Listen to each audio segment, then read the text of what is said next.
नमस्कार मित्रांनो, मी अमोल, इंजिनियर अमोल या चॅनलमध्ये आपले पुन्हा एकदा स्वागत आहे. बऱ्याच विद्यार्थ्यांनी मला रिक्वेस्ट केली होती म्हणा किंवा बरेच कमेंट केल्या होत्या की सर डॉक्युमेंट व्हेरिफिकेशन रिलेटेड एक व्हिडिओ बनवा किंवा डॉक्युमेंट्स काय काय लागतील त्याबद्दल एक व्हिडिओ बनवा. तर त्या संदर्भात मी थोडी माहिती घेतली आणि ज्याचा रेफरन्स मी म्हणजे उपकेंद्र सहाय्यकसाठी जे काही डॉक्युमेंट्सची त्यांनी लिस्ट दिली होती त्याचा रेफरन्स मी इथे घेतला आहे. पुढे व्हिडिओमध्ये तुम्हाला मी सांगेलच. तर त्या संदर्भात मी एक आणखी माझ्या स्वरूपात म्हणजे मी स्वतः एक तयार केलेली लिस्ट जी तुमच्या सोप्या भाषेमध्ये तुम्हाला मी सांगायचा प्रयत्न केला आहे. तर त्या संदर्भात आपण आता आजच्या व्हिडिओमध्ये सगळं जाणून घेणार आहे. आणि दुसरं असं मित्रांनो की बरेच प्रश्न म्हणा किंवा बरेच याच्यामध्ये मला कमेंट्स आहेत. असे बरेच प्रश्न आलेत मित्रांनो की सर आता याच्यामध्ये काय होईल किंवा पुढे काय होईल, डॉक्युमेंट व्हेरिफिकेशन किती दिवसांनी होईल किंवा बरेचसे काही प्रश्न आहेत. तर त्या संदर्भात मी थोडंसं सांगायचं ते प्रयत्न करतो की पुढच्या एक साधारण म्हणजे ते लवकरात लवकर करायचा प्रयत्न करतील. डॉक्युमेंट व्हेरिफिकेशनची डेट देतील आणि कदाचित जी डिटेल लिस्ट आहे म्हणजे विथ पर्सेंटेज देतील ते आणि झोन पण अलॉट करतील. तर हे पुढच्या 8 ते 10 दिवसामध्ये होण्याची दाट शक्यता आहे. आणि प्लस याच्यामध्ये तुम्ही कोणत्याच अफवांवर विश्वास ठेवू नका अशी माझी विनंती आहे तुम्हाला. ज्यांचं सिलेक्शन झालं आहे आणि ज्यांनी ऑनलाईन फॉर्म ओके भरला आहे, व्यवस्थित भरला आहे, त्यांना कसल्याच प्रकारचं टेन्शन घेण्याची काहीही गरज नाही आहे. ठीक आहे, अफवांवर विश्वास ठेवू नका. ही सगळी प्रोसेस व्यवस्थितच होणार आहे. MSCDCL 100% प्रयत्न करत आहे आणि ते होईलच सगळं. त्याच्यामुळे असं कोणी काही बोललं तर त्याच्यावर तुम्ही लक्ष देऊ नका. आणि दुसरं असं की याच्यामध्ये बघा जे काही मी तुम्हाला सांगितलं डॉक्युमेंट रिलेटेड ते तयार ठेवा आणि कोणत्याच प्रकारची रिस्क घेऊ नका. ज्या कॅटेगरी वाईज तुम्हाला जे डॉक्युमेंट आवश्यक आहे ते तयार ठेवा. कारण की छोट्या मोठ्या कारणासाठी तुमचं रिजेक्शन होऊ शकते. असं बऱ्याच वेळा होते की डॉक्युमेंटच्या एखाद्या कारणामुळे तुमचं रिजेक्शन झालेलं आहे किंवा होते जे आधी जे प्रिव्हियस भरत्या झालेल्या आहेत त्याच्यामध्ये. ठीक आहे. आणि दुसरं असं की या भरती रिलेटेड म्हणजे कट ऑफ जो आहे तर हा खूप लो जाण्याची शक्यता आहे. कारण की सध्या आपण जर फॉर एक्झाम्पल ओपनचं बघितलं तर 85चा कट ऑफ तिथे दिलेला आहे, WRचा पण आणि जनरलचा पण. तर त्याच्यामध्ये हा जो कट ऑफ आहे म्हणजे जे काही मुलं रिजेक्ट होतील याच्यामध्ये डॉक्युमेंट व्हेरिफिकेशनमध्ये भरपूर मुलं रिजेक्ट होण्याची शक्यता आहे. कारण खूप साऱ्या चुका करून ठेवल्या आहे मुलांनी ऑनलाईन ॲप्लिकेशनच्या वेळेस. बेस्ट ऑफ 5चे मार्क्स टाकले आहेत. डिप्लोमावाल्यांनी ITI नसताना फॉर्म भरलेला आहे. ITI ॲपियरवाल्यांनी फॉर्म भरलेला आहे. ॲप्रेंटिसचं सर्टिफिकेट नसताना ॲप्रेंटिस टाकलेलं आहे. त्या बेसिसवर त्यांचं सिलेक्शन झालेलं आहे. तर हे बरेच जण रिजेक्ट होण्याची शक्यता आहे. त्याच्यामुळे हा जो कट ऑफ आहे हा खूप खाली येईल. फॉर एक्झाम्पल जर आपण पकडलं तर ओपनचं 85चा कट ऑफ दिलेला आहे सध्या याच्यामध्ये. आणि तो कट ऑफ साधारण माझ्या माहितीप्रमाणे जर हे झालं रिजेक्ट झाल्यानंतरचं ते परत जी लिस्ट येईल वेटिंग लिस्ट वगैरे तर तो जवळपास 80पर्यंत किंवा 79पर्यंत पण येऊ शकतो. माझा जो कट ऑफचा व्हिडिओ आहे तो तुम्ही बघू शकता. त्याच्यामध्ये तो जो दिलेला आहे मी एक्झॅक्ट तसं नाही म्हणत मी, कारण की यावेळेस बरंच हाय गेलेला आहे, परंतु त्या क्लोज टू येऊ शकतं. ठीक आहे. तर काही कॅटेगरी सोडल्या तर कारण की बरेच SC STचा भरपूर कट ऑफ हाय गेलेला आहे. OBC आणि ओपनचा बऱ्यापैकी जे एक्सपेक्टेड आहे ते जवळपास रेंज आलेली आहे. ठीक आहे. तर हे असं होऊ शकतं. त्यामुळे तुमचेसुद्धा चान्सेस आहेत ज्यांचं सिलेक्शन झालं नाही, ज्यांचे 2-3% कमी पडले आहेत त्यांचेसुद्धा पुढच्या यादीमध्ये वेटिंग लिस्टमध्ये सिलेक्शन होण्याची शक्यता दाट आहे. आणि वेटिंग लिस्ट ते 100% लावतीलच. त्याच्यामुळे तुम्हाला काळजी करण्याची कोणतीच कारण नाही आहे. तर रेफरन्स आपण इथे घेतो आहे मित्रांनो. उपकेंद्र सहाय्यकचं जे काही सर्कल वाईज लिस्ट लागली होती म्हणा किंवा त्यांना जे सर्कल अलॉट केले होते तेव्हा त्यांनी जे काही डॉक्युमेंट्स लागतील डॉक्युमेंट व्हेरिफिकेशनचे त्याची एक लिस्ट दिली होती. तेव्हा जे काही पॉईंट्स दिले होते ते मी तुम्हाला इथे वाचून दाखवतो आणि सांगतो तुम्हाला. तर बघा, निवड झालेल्या उमेदवारांनी खाली दर्शवल्याप्रमाणे मूळ कागदपत्रे व साक्षांकित केलेले छायांकित प्रतींसहित कागदपत्रे तपासणीसाठी हजर राहावे. पहिलं आहे सिस्टीम जनरेटेड ॲप्लिकेशन फॉर्म ब्रॅकेटमध्ये ज्या उमेदवारांकडे ऑनलाईन अर्जाची प्रत उपलब्ध नाही अशा उमेदवारांना कागदपत्रे पडताळण्याच्या ठिकाणी सदर ऑनलाईन अर्जाची प्रत उपलब्ध करून देण्यात येईल. ठीक आहे. म्हणजे सिस्टीम जनरेटेड ॲप्लिकेशन फॉर्म म्हणजे आपण जो फॉर्म सबमिट केला आहे तर त्याचा एक प्रिंट तुमच्याकडे लागेल. ज्यांच्याकडे नसेल तिथे त्यांना डॉक्युमेंट व्हेरिफिकेशनच्या वेळेस ते तिथे तुम्हाला उपलब्ध करून देण्यात येतील असं यांनी म्हटलेलं आहे इथे. त्यानंतर SSC गुणपत्रक म्हणजे मार्कशीट आणि प्रमाणपत्र म्हणजे सर्टिफिकेट, ज्यांच्याकडे सर्टिफिकेट नसेल ते प्रोव्हिजनल चालेल किंवा मग प्रमाणपत्र पण चालेल, बोर्ड सर्टिफिकेट पण चालेल. ठीक आहे.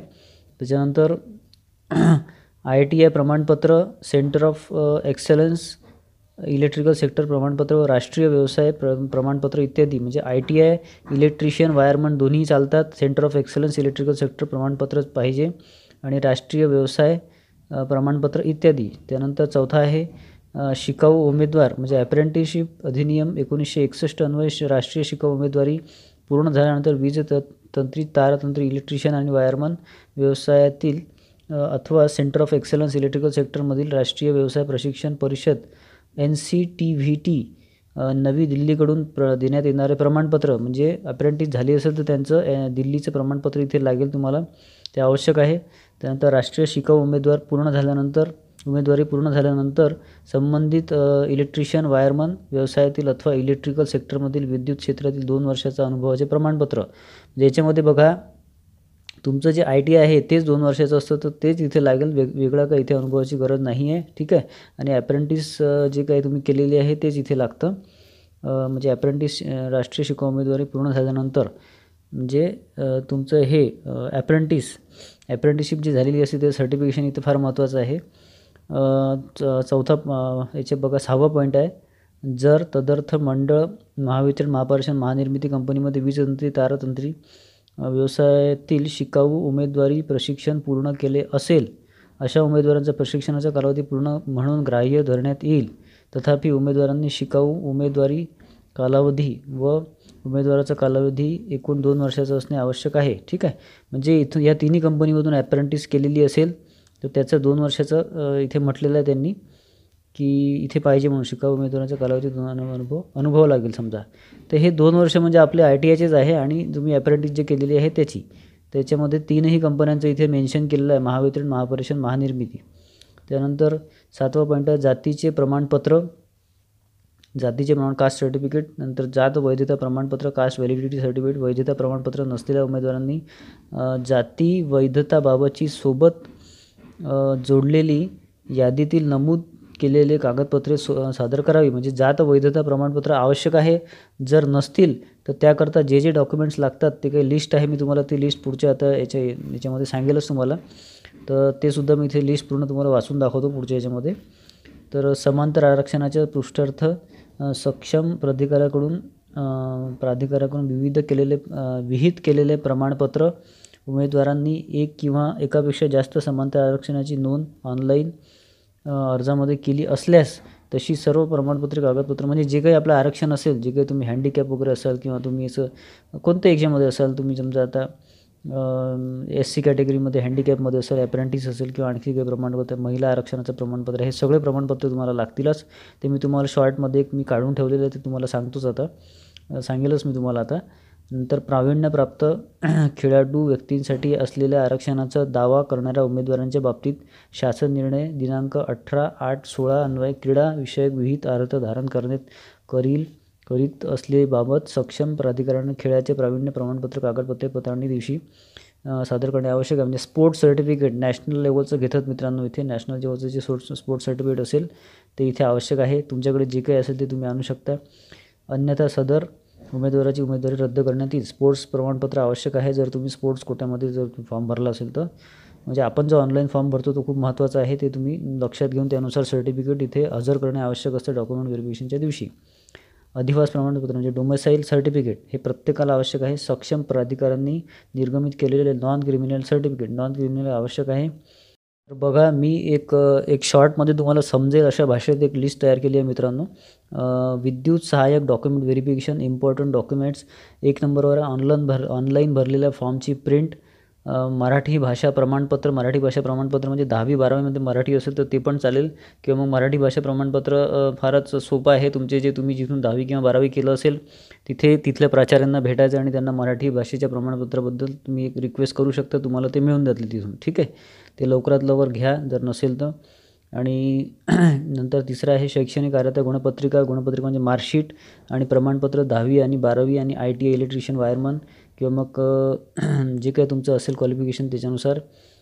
जात प्रमाणपत्र म्हणजे कास्ट सर्टिफिकेट, जात वैधता प्रमाणपत्र, validity certificate, caste validity certificate. अपंग प्रमाणपत्र म्हणजे अपंग जर तुम्ही असेल तर त्याचं प्रमाणपत्र लागेलच.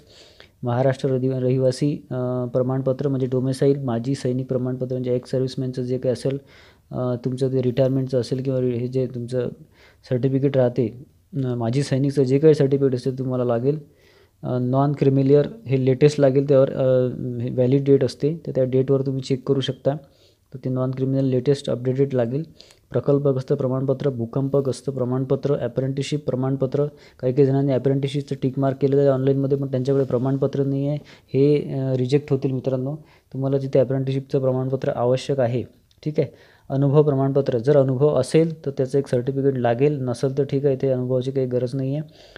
गव्हर्नमेंट कर्मचारी असतील कोणी, त्यांनी फॉर्म भरला असेल, त्यांचं सिलेक्शन झालं असेल तर त्यांना ज्या डिपार्टमेंटमध्ये आहे त्याचं NOC एक नॉर्मल मिळून जाते. NOCसाठी रिक्वेस्ट जर केली आपल्या डिपार्टमेंटमध्ये, डिव्हिजनला वगैरे किंवा सर्कलला किंवा झोनला, तर तुम्हाला NOC सर्टिफिकेट मिळून जाते. ते आवश्यक आहे. ठीक आहे. खेळाडू प्रमाणपत्र म्हणजे स्पोर्ट्स प्रमाणपत्र, महिला आरक्षण प्रमाणपत्र. महिला आरक्षण तुम्हाला ॲक्च्युली ओपनसाठी लागत असतं, ओपन WRसाठी, वुमन्स रिझर्वेशनसाठी. परंतु काही जे हायर पर्सेंटेजचं आहे, जर OBCमध्ये असेल किंवा SC STमध्ये असेल, हायर पर्सेंटेज असेल, त्यांचं ओपनमध्ये सिलेक्शन होतं. त्याच्यामुळे प्रत्येकाने महिला आरक्षणाचं सर्टिफिकेट काढून घ्यावं असं मला वाटते. तर म्हणजे कसं ना की रिस्क घेऊ नका कोणतीच. जे काही तुम्ही सर्टिफिकेट काढू शकता ते काढून घ्या. महिला आरक्षणाला तुम्हाला 4 ते 5 दिवसात सर्टिफिकेट मिळून जाईल. त्यानंतर ₹100 कोर्ट फी स्टॅम्प असतं मित्रांनो. ॲक्च्युली याची गरज नाही आहे, परंतु जर आपल्याकडे एखादं डॉक्युमेंट नसेल किंवा काही नसेल तर तुम्हाला इथे कोर्ट फी स्टॅम्पवर तुम्हाला तिथे हँड रिटन देऊन तिथे सिग्नेचर करून द्यावं लागतं.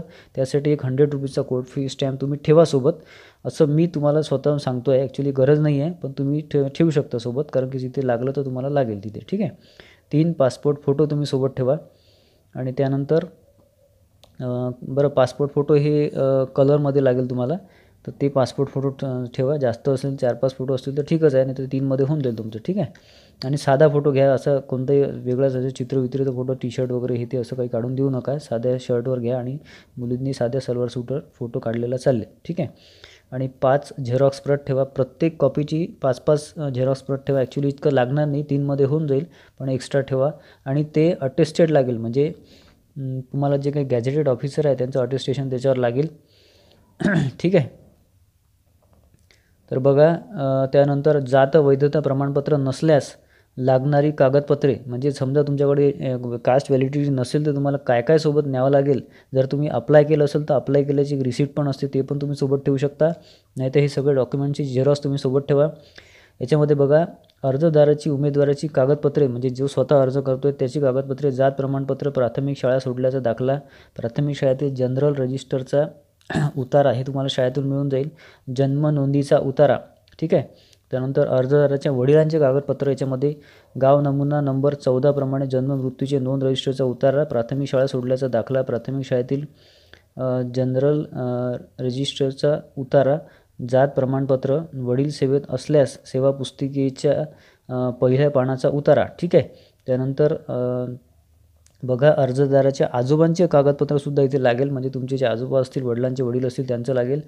पहिल्या नंबरवर गाव नमुना 14 प्रमाणे जन्म मृत्यू नोंद रजिस्टरचा उतारा, प्राथमिक शाळा सोडल्याचा दाखला, प्राथमिक शाळेतील जनरल रजिस्टरचा उतारा, जात प्रमाणपत्र. त्यानंतर इतर कागदपत्रेमध्ये बघा, शेवटच्या याच्यामध्ये वडिलोपार्जित शेतीचे 7/12चा उतारा, वडिलोपार्जित बाजूकडे, वडिलांच्या बाजूकडे रक्तसंबंधित नातेवाईकांचे वैधता प्रमाणपत्र व उमेदवाराची अर्जदाराची असल्यास नातेसंबंध वंशावळीप्रमाणे त्यांचे प्रमाणपत्र. ठीक आहे. जर कोणाचं व्हॅलिडिटी असेल का आपल्या याच्यामध्ये फॅमिलीमध्ये तर ते पण त्याचा रेफरन्स तुम्ही देऊ शकता, याला वेटेज येतं. आणि नंतर शोधपत्रिका पहिल्या व शेवटच्या पानाची झेरॉक्स, डोमेसाईल प्रमाणपत्र, नाव बदल असल्यास प्रमाणपत्र, मूळ प्रत, राजपत्र प्रमाणित म्हणजे गॅझेटेड ऑफिसरचं तुम्हाला एक हे लागेल, तिथे अटेस्टेशन लागेल. कुटुंबाचे माहितीपत्रक म्हणजे तुम्हाला ते सेतूमध्ये बरंच सगळं याच्यापैकी बरेचसे डॉक्युमेंट तिथे मिळून जातात. ठीक आहे. तर आशा करतो की तुमच्या हे सगळं लक्षात आलं असेल. काही सगळे डॉक्युमेंट सगळ्यांना लागणार नाही, जे कास्टनुसार म्हणा किंवा मग तुम्ही जे काही तिथे ऑनलाईन ॲप्लिकेशनमध्ये नमूद केलं असेल त्यानुसार तुम्हाला डॉक्युमेंट्स लागतील. त्यानुसार प्रत्येक डॉक्युमेंट हे ठेवा. कोणतीच रिस्क घेऊ नका. नसेल काढलं तर, जर काढता येत असेल तर आता काढा. ठीक आहे. फक्त कास्ट व्हॅलिडिटी नसेल तर ते बाकीचे कागदपत्र तुम्ही देऊ शकता. तुम्हाला व्हॅलिडिटीसाठी वेळ दिला जातो. ठीक आहे. तर मित्रांनो, लक्षात आलं असेल तुम्हाला की जे काही डॉक्युमेंट लागतील ते तुमच्या लक्षात आलेलं असेल. एकदा तुम्ही परत चेक करू शकता आणि त्याच्यामध्ये जे जे लागतं, जे कॅटेगरी वाईज तुम्हाला जे डॉक्युमेंट लागतं ते तयार ठेवा. जे काही एकदम 2-4 दिवसामध्ये, 5 दिवसामध्ये जे डॉक्युमेंट काढू शकत असाल ते काढून ठेवा. रिस्क कोणत्याच प्रकारची घेऊ नका. फक्त व्हॅलिडिटीचाच इश्यू असू शकतो. तर व्हॅलिडिटीसाठी मी तुम्हाला डॉक्युमेंट सांगितलेलं आहे, ते तुम्ही तिथे अवेलेबल म्हणजे जवळ ठेवा. ठीक आहे. आणि कोणत्याच प्रकारची रिस्क घेऊ नका. प्रत्येक डॉक्युमेंट तुम्ही काढून ठेवा. ठीक आहे. तर आजचा व्हिडिओ तुम्हाला कुठेतरी हेल्पफुल ठरला असेल, इन्फॉर्मेशन मिळाली असेल तर व्हिडिओला तुम्ही लाईक करू शकता, शेअर करू शकता आणि चॅनलला इंजिनियर अमोल चॅनलला सबस्क्राईब करू शकता. धन्यवाद.